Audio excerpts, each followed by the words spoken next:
Hello, and welcome to a word of hope for Saturday of the fifth week of Lent.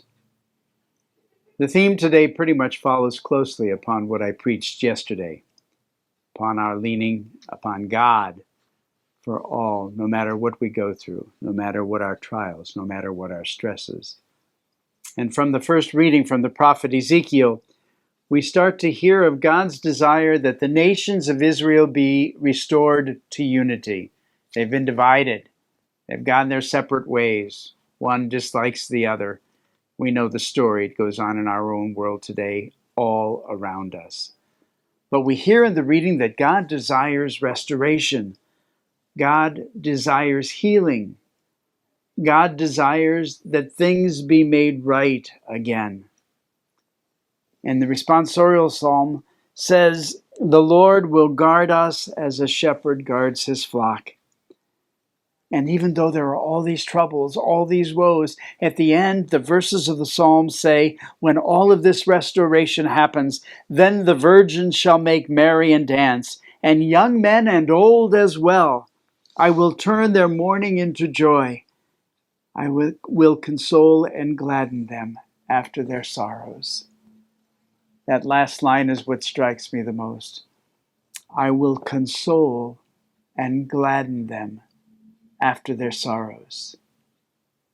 The other day on the news, I watched a newscast of a young 17-year-old girl whose parents in Kyiv had gotten her to the train to get her out of the country for safety. And she made it to Poland. And she was already in school, she was already studying, and an American newscaster was interviewing her and asking her what it was like. And she was telling the story and how much she missed her parents. And while he was there, because of social media and because of the modern technology that we have, she was able to call her parents. They were able to FaceTime. They were able to Skype, whatever it was. And she could see them and they could see her. And the newscaster watched all this, videotaped all of it. And when they were finished, asked her how she felt. The kind of dumb question that newscasters often ask in tragedy. And she couldn't talk. She saw her parents. They saw her. They were so grateful for her safety. But she couldn't do anything but cry. I will console and gladden them after their sorrows.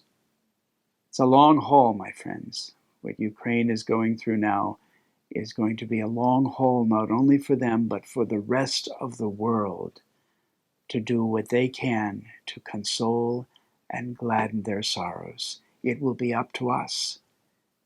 It will be up to us for decades to come. God bless you.